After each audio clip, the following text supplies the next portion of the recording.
remember the first time I realized I was talking to a screen, not a person. It was late, and I was on a video call with my grandmother, who had never used a phone before. She kept glancing at the camera, not knowing how to make eye contact, while I tried to pretend I was looking at her. It felt like we were both performing for an invisible audience. That moment felt like a fracture in the way we connected. It wasn't just about the technology. It was about the way we lost the warmth of real presence. We used to meet in the flesh, share stories, and feel the weight of each other's silence. Now, we speak through layers of glass and delay, like we're trying to touch something that's just out of reach. I wonder if we've forgotten how to be present, or if we're just waiting for something better to come along. Something more real, more immediate, more human. We're talking about the quiet erosion of human touch, the way a handshake or a shared glance has been replaced by a cold screen and a pixelate smile. It's not just about technology. It's about how we've chosen to connect, or not. The face-to-face was a language of presence, of warmth, of trust, built in seconds. Now, we scroll through lives, filtering connection through the lens of a phone, missing the real weight of a moment. This isn't just about convenience. It's about how we've come to value the virtual over the real, the imagined over the lived. And in doing so, we've quietly changed who we are. We're not just losing the ability to connect. We're losing the ability to feel, to be fully present, to be human in a world that has forgotten what it means to be fully alive. So what we're really talking about is the cost of looking away, not just from each other, but from ourselves, and the slow, painful realization that some things can't be replaced. You think you've got it all figured out. You think the world is moving fast, but you're keeping up. But maybe you're not. Maybe the real shift isn't just in how we communicate, but in how we connect. When you're on a call, you're not just talking. You're trying to read the room, the silence, the pauses, the unspoken words. But in a video call, the screen is always looking back. You can't tell if someone is really there or just pretending. You've lost the ability to feel the weight of a conversations. The eye contact, the tone, the body language, all of it is gone. What's left is just a flicker of light, a pixelated version of a person you once knew. You think you're being efficient. You think you're being modern. But maybe you're just being lonely. Maybe you're not missing out on the world. You're missing out on being truly present. You're not just losing time. You're losing something more valuable. You're losing the art of being seen, of being known, of being truly human in a world that's moving too fast to notice. It began in the fires of human connection, with eyes meeting, voices rising, and hands touching. We were born to communicate, not just to speak, but to feel. Letters carried us across oceans, and telegrams brought the world closer. But it was the telephone that made distance feel like a whisper.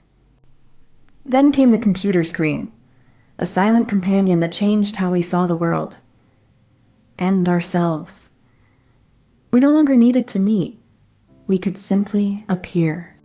Now, we are everywhere and nowhere, connected by a flicker of light and a click of a button. But sometimes it feels like we're losing the very thing that made us human.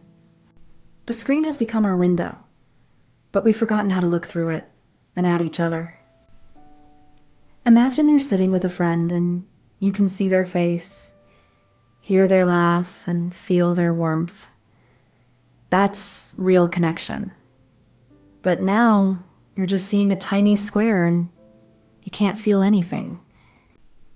When we talk face to face, we see the way their eyes light up, the way their hands move when they're excited. It's like a whole story is playing out in front of us. Real connection happens when we're together, when we're really seeing each other. It's not just about words. It's about feeling like we're part of the same story. Maybe the trick is to remember that the best conversations are the ones where we're really there, not just looking at a screen. Because that's where the magic happens. The first step in this shift is the setup. We gather our devices, plugging in wires, adjusting angles, and positioning screens just so. It's a quiet ritual, almost ceremonial, as if we are preparing for a sacred act of connection. The setup is not just about the device, but the space it inhabits. A chair is pulled close, a cup of tea left untouched, and the silence between words feels heavier than it used to. We are setting the stage for a conversation that will never be fully present. The screen becomes a mirror, reflecting not our faces, but our expectations. We adjust the angle, the brightness, the focus, each tweak a small act of control in a world that has grown uncertain and fragmented. In this setup, the body is often left out. The voice is amplified and the face is made to perform. We are not just talking to someone, but to a screen. Our first step into a world where the most personal is made public and the most private is made visible. When we press send, the message leaves our device, a silent pulse traveling through fiber optic veins, invisible yet powerful, carrying the weight of our words across vast distances. It moves through cables like a shadow, unseen, until it reaches the server farm, a labyrinth of machines humming with the rhythm of 1,000 conversations. There, it is unpacked, processed, and then reassembled like a letter carried by a courier, but with no need for paper, no need for delay. The message is then passed on, through more cables, through more servers, until it finds its way to the other end, waiting for the recipient to pull it from the digital ether. And in that moment, the digital world meets the human one again. The flickering screen becomes a mirror, and we reach out, not with our hands, but with our thoughts. It's not just about the screen. It's about the silence that fills the space between words. The twist isn't in the technology, but in how it redefines the absence of presence. The screen becomes a mirror, reflecting not the person in front of you, but the one you imagine they might be. We talk to ghosts, and they reply in ways we never expected. The clever twist is that we are no longer alone, but we are never really with each other. There is a quiet, invisible pulse beneath our interactions, a rhythm of connection that science is only now beginning to map. It's not just words, but the way they land, the way they linger, the way they shape the space between us. Neuroscientists speak of mirror neurons, those silent couriers of empathy, firing when we see another's joy or sorrow. They are the quiet architects of understanding, building bridges in the dark. But when screens replace eyes, something shifts. The neural patterns change. We lose the subtle calibration of body language, the unspoken weight of a shared glance, the warmth of a real-time heartbeat. The science isn't just about what we see or hear. It's about the presence, the shared breath, the unspoken understanding that once made communication feel like a dance, not a data transfer. And so the question lingers, what do we lose when we let the screen become the mirror? What do we gain when we let the science of connection guide us back to the human? We used to talk to each other like we used to talk to the stars, with our eyes, our voices, our whole bodies. Now we just whisper to the screen, hoping it hears. The screen is a mirror that reflects back only what we want to see. It doesn't know us, it doesn't love us, and it doesn't remember our names. We've traded the warmth of human touch for the cold comfort of a flickering light. We're not communicating, we're broadcasting, and the world is watching. Maybe the real problem isn't the screen. It's the silence we've allowed to fill the space between us. The future of communication isn't in the screen. It's in the space between us, waiting to be filled with real voices, real eyes, and real hearts. Comment this emoji if you made it to the end. There's something oddly comforting about the hum of a keyboard, the glow of a screen, and a quiet certainty that someone, somewhere, is thinking about you too. We're not just building digital worlds anymore. We're building homes, one pixel at a time. In the silence of a virtual room, a voice can feel like the first real conversation of the day. These spaces aren't just about connection. They're about identity, about finding yourself in the echo of others. And sometimes, the most profound belonging starts with a single message, a single reply, a single me too. We're talking about more than just chat rooms or forums. We're talking about places where people from all walks of life come together, not because they're forced to, but because they feel seen.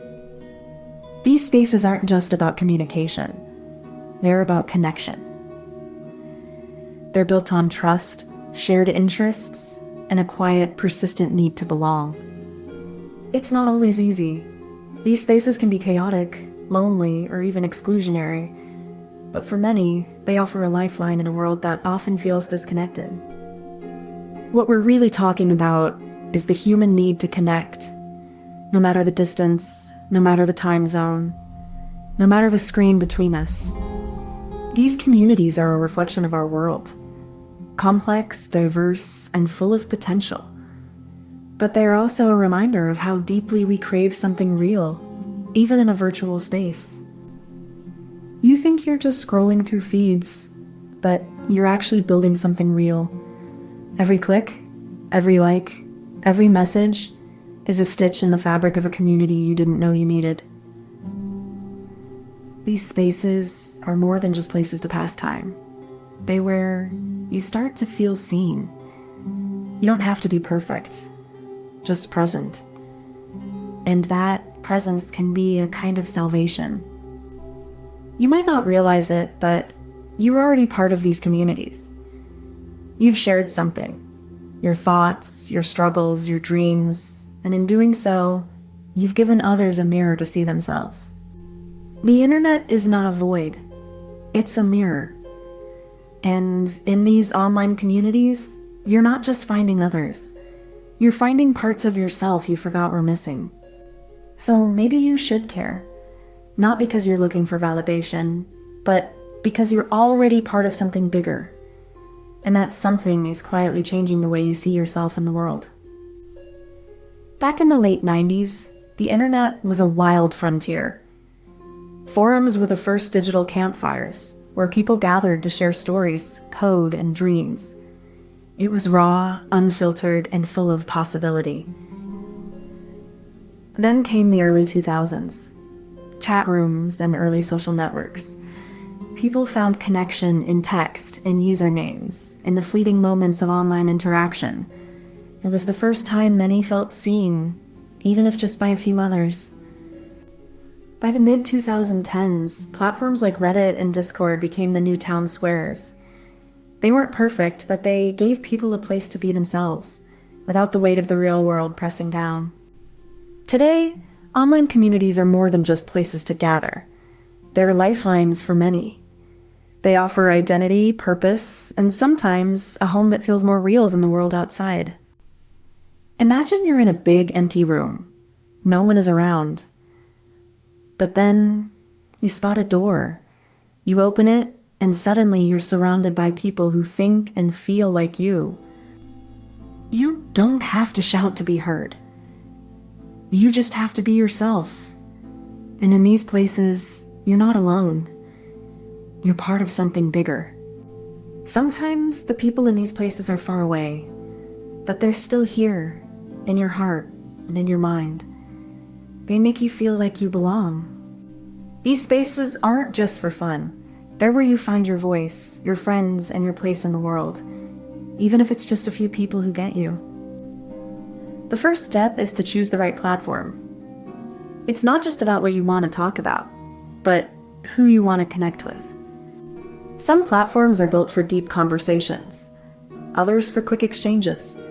It's like choosing the right room in a house. Each has its purpose. Next, you create your profile. It's more than just a name. It's your first impression, your introduction to the world. You choose your avatar, your bio, and your tone.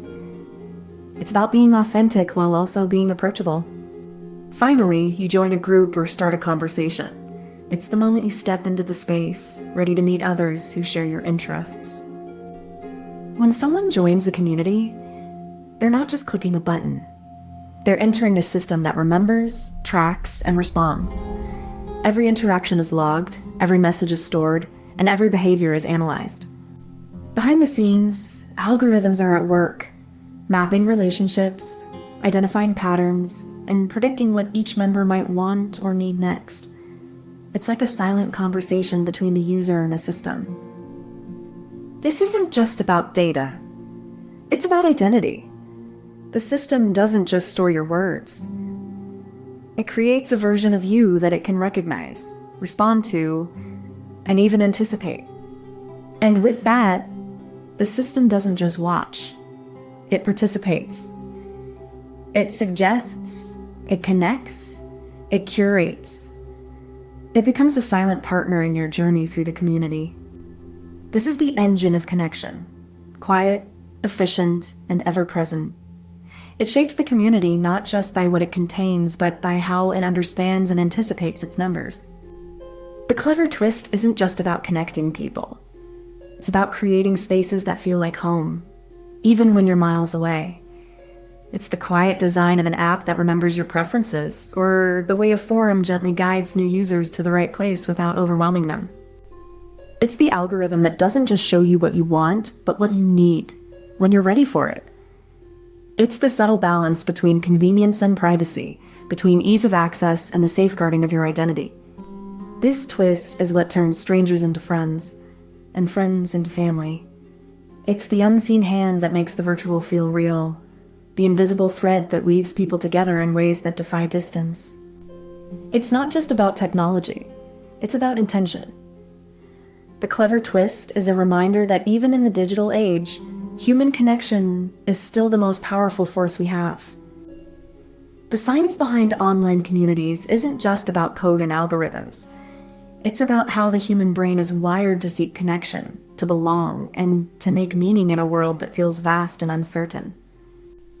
Neuroscience shows that when we feel part of a group, our brain releases oxytocin and dopamine, the same chemicals that make us feel love and reward. These are the biological roots of why we return again and again to virtual spaces. These spaces also mimic the way we form relationships in real life, through shared stories, shared goals, and mutual recognition. It's not just about being online. It's about being seen, heard, and understood. But this science also reveals the cost, the way these systems can exploit our need for belonging, shaping our behavior, our identity, and even our sense of self. The same neural pathways that bring comfort can also be hijacked for control. So what we're really seeing is a mirror of human nature, not just digital, but deeply human. The rise of online communities is not just a trend. It's a reflection of our longing to belong, and the science behind it is as real as the connections we make in the physical world. Think of online communities like a tiny village where everyone knows your name, but you're allowed to wear a hat made of socks. It's cozy, it's weird, and it's your own. You can be whoever you want here. Even if that whoever is a flamingo wearing a top hat and carrying a ukulele, no one judges, just listens. In these virtual spaces, you're not just a member. You're a character in a story that you help write. And sometimes that story is silly, but it's real. So maybe online communities are just a silly place, but they're also a necessary one. A place where you can be yourself, even if that self is a flamingo in a top hat. Comment this emoji if you made it to the end. I remember sitting alone in a room full of people, watching them all talk, and feeling more disconnected than ever. It was like being in a dream where no one could reach me. We're surrounded by screens, yet we're more alone than ever. The world feels closer, but somehow it feels further away. It's a paradox we live with every day. The more we connect, the more we isolate. It's not that we're lonely. It's that we've forgotten how to be present with each other. We're not just missing each other. We're missing the silence, the pauses, the unspoken understanding that comes from being in the same space together. The paradox of connection is that we're never really alone. We're just too busy being connected to notice that we're truly disconnected. We're talking about the strange feeling that even when surrounded by people, you're still alone. It's like standing in a crowd, but hearing your own breath echo in your ears. It's not loneliness. It's something deeper. A quiet ache, like a song you used to know, but can't quite remember the words to anymore. It's like we've built a world of mirrors, but none of them show us who we really are. We're reflecting back at each other, but never at ourselves. This paradox isn't just about technology. It's about how we've come to define connection. We think being online means being in touch, but sometimes it's the opposite. So what we're really talking about is the cost of being always connected, and whether we're really connecting at all. You think you're never alone, but your heart feels like it's been left behind in a place you can't reach. We're surrounded by voices, yet we're drowning in silence. Our devices buzz, but our souls are still. The more we connect, the more we lose touch with the quiet, sacred space of being truly present with ourselves. We're never truly alone, but we're always alone in our own minds. That's the paradox we carry, unspoken, unnoticed. You should care, because you're not just a passenger in this world. You're part of the silence that echoes in the noise. The first time we truly connected across distance wasn't through letters or telegraphs, but through the hum of a shared silence. We sat in the dark, eyes on screens, speaking across oceans, a feeling like we were alone in the universe. The 1990s brought the internet as a promise, a place where you could find anyone, anytime, anywhere. But it was also a place where we were never truly seen. We became avatars, not people. Social media gave us a stage, but the audience was always distant. We posted, we scrolled, we vanished, and the world kept moving on without us. We were never really there. Now we're surrounded by screens, but the world feels smaller than ever. We've never been more connected, yet more alone. We've created a paradox, a world where we're always together, and yet no one is ever with us. The speed run through history is over, but the question remains, are we connecting, or are we just pretending to? You can talk to anyone, but no one really listens. It's like the world is louder, but your voice gets lost in the noise. You can be with a million people, but still feel like you're alone. It's not the number of friends, it's the feeling of being forgotten. You can send a message in a second, but it takes forever to feel understood. Words don't always carry the weight of your heart. We're more connected than ever, but somehow we're more alone. It's not the technology, it's the distance we've allowed to grow. The truth is, connection isn't just about being seen. It's about being known. And sometimes the most important connections are the ones that take time. It all begins with a single flicker, the glow of a screen, a silent invitation. We reach for it, as if it holds the answers to a question we never asked. The world is just a click away, yet we find ourselves trapped in the echo chamber of our own thoughts. We scroll, and we forget what it means to be truly present. The setup is simple. A device, a signal, a desire to be known. But in the act of connecting, we become more distant from the world and ourselves. We are not alone, yet we are alone. The setup is the first step. The beginning of a silent rebellion against the silence we've created. We scroll, we click, we swipe. Each interaction is a spark, but we never really lit. The screen is a mirror, and we're staring at a reflection that feels more distant than the sky. The algorithm knows us better than we know ourselves. It curates our world, filters our reality, and in doing so, it shapes the very way we see and feel connection. The more we connect, the more we isolate. The more we reach out, the more we pull away. It's not about the technology. It's about the space between us, the silence that no one is listening to. We are surrounded by voices, but we are alone in the noise. The world is louder, but our hearts are quieter. We are more connected than ever, yet more lost than we ever were. We're told that technology brings us closer, but the closer we get, the more we lose sight of each other. It's not the distance that matters. It's the silence between the messages. We share our lives in real time, yet we feel more disconnected than ever. The more we post, the less we connect. The more we comment, the less we understand. We're living in a world where presence is a performance and connection is a transaction. We're not really here, but we're always on display. The twist is that we're not connecting through technology. We're connecting through absence.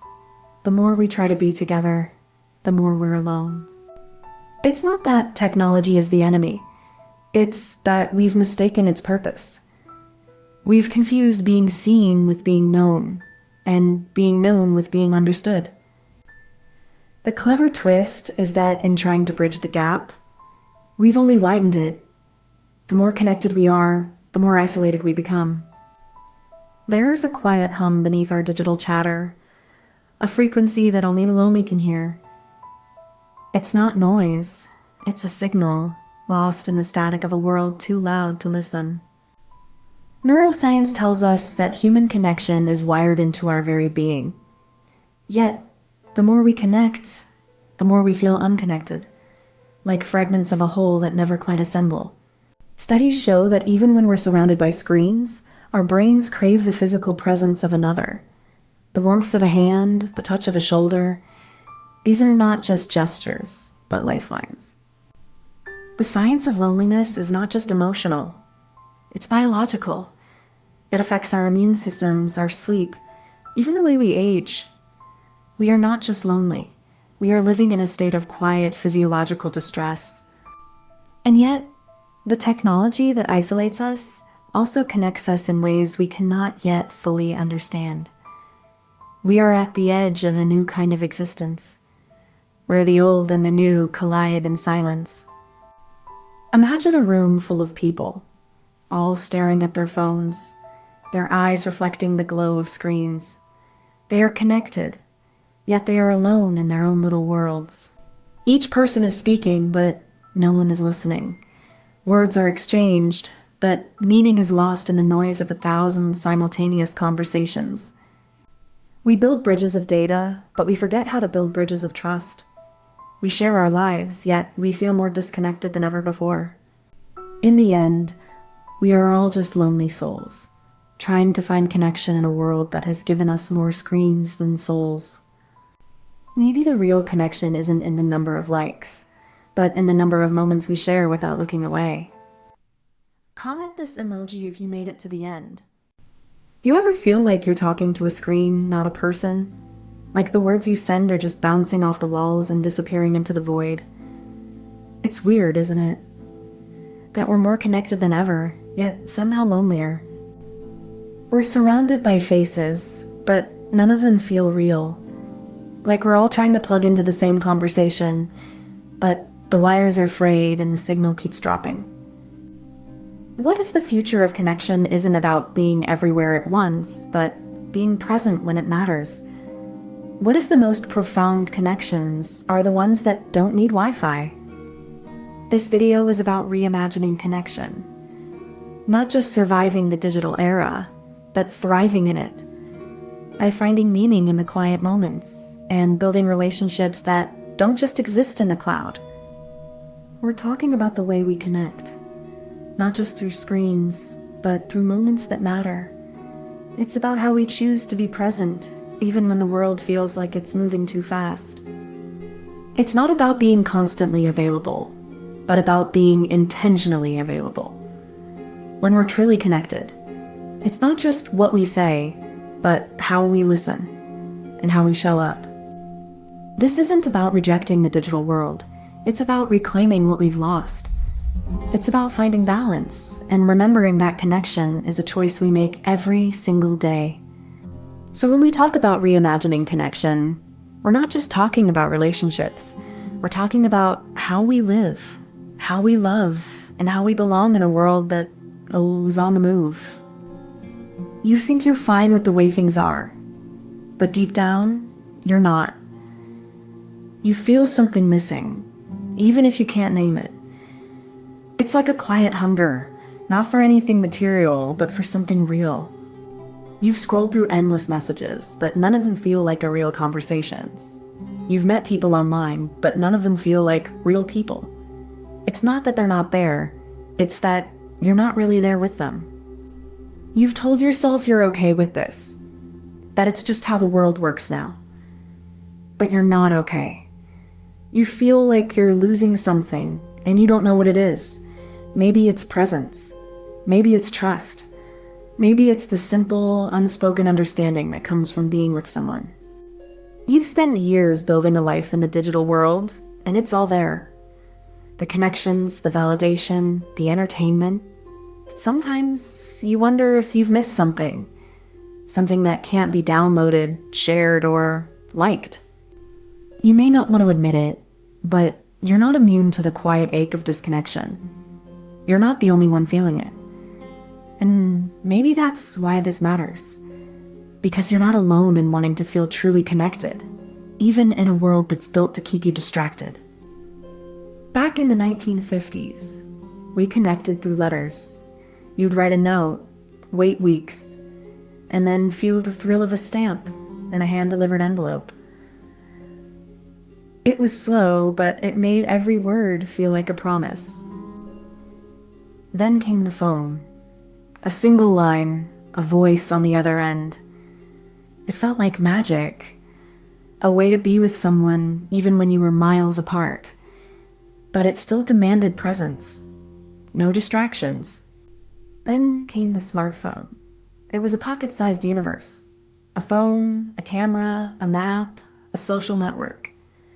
But with it came the paradox. We were never more connected, yet more isolated. Today, we scroll through feeds, message in bursts, and forget the art of real conversations. But I wonder, what if we could learn to slow down, to be present, to reconnect in a way that feels real again? You know when you're playing with your toys, and you find one that makes you smile every time? That's what connection is like. It's that special thing that makes you feel seen, like someone really gets you. But sometimes the world feels too loud and you can hear the quiet parts of your heart. That's when you need to slow down and really listen to the people around you. Even when things get messy, like when words don't come easy or feelings are hard to share, you can still reach out. A simple, "I'm here" can mean more than a whole conversations. So maybe the best way to connect is to just start with you. Be kind to yourself, and then let that kindness spill out into the world. Real connections grow from real hearts. So, where do we start? It begins with a quiet moment. The pause between the noise of the world. I sit at my desk, surrounded by the glow of my laptop and the hum of the city outside. I take a breath and I realize I'm not just looking for a connection. I'm searching for something deeper. It's not about chasing the next message or the next like. It's about creating space for what matters. I close my eyes for a moment, grounding myself. I remember who I am and who I want to be in this connection. That clarity is the first step. The setup is about energy. I tune into what feels right, not forcing it, but being ready. I prepare my space, my mind, my heart. I let go of the need for perfection, because the best connections start with being present, not performing. This is where the magic begins. It's not about being ready for someone else. It's about being ready for yourself. The setup isn't about waiting for the right person. It's about creating the right space for connection to happen. So, step 1 is simple. Be still, let go, be ready. The setup is the foundation, and it's not about what you're waiting for. It's about what you're becoming in the waiting.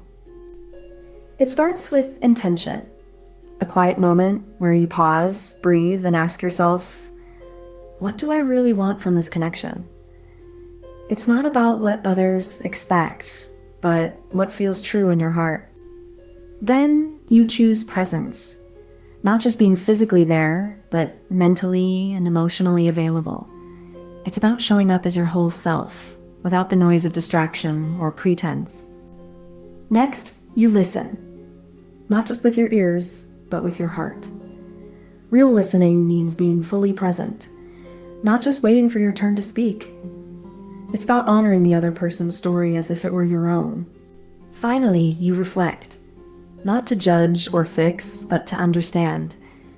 This is where connection becomes deeper, where you start to see yourself and the other person more clearly, not just as a mirror, but as a window. So, it's not just about showing up or sending a message.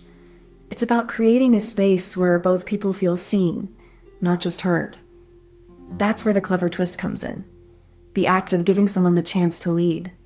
The twist is in how we shift from being the center of attention to becoming the audience. It's not about being right or being loud. It's about being present enough to let the other person feel safe to be themselves. This twist isn't about control. It's about surrender.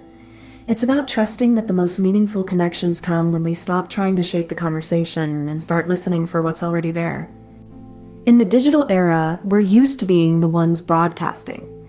But real connection happens when we choose to be the ones receiving. And not just once, but over and over again. The clever twist is that it's not about changing the rules of communication. It's about rewriting the script of what it means to be truly connected in a world that's always on the go. There's a science to how we connect, deeper than we realize. It's in the rhythm of our pulses, the flicker of our eyes, the unspoken weight of a shared silence. We're wired for connection, but the digital age has stretched that wire thin. Neuroscience shows that eye contact triggers oxytocin, the bonding hormone. But when we're glued to our screens, we're missing that primal dance of human intimacy. The brain craves presence, not pixels. Studies show that face-to-face interaction activates more areas of the brain than any digital medium. We're not just looking at faces. We're decoding emotion, intention, and authenticity in real time. The science is clear. Connection is not just about being together, but about being fully present. It's not about how much we share, but how deeply we listen. And in the digital age, that presence is often missing. But the science also offers hope. It reminds us that we're not just surviving in this digital world, we're evolving. We can choose to build bridges, not just screens. We can choose to connect with intention, not distraction. Think of the internet like a giant buzzing beehive. Everyone's flitting about, trying to collect nectar, but no one's really paying attention to the flowers. We're all chasing likes, comments, and validation, but we're missing the sweet nectar of real connection, the kind that tastes like actual human warmth. We're smart enough to build the hive, but not wise enough to know when to stop buzzing and just enjoy the flowers. Maybe the answer isn't in re-engineering the hive, but in learning to live in it. Not as a machine, but as a person. Comment this emoji if you made it to the end.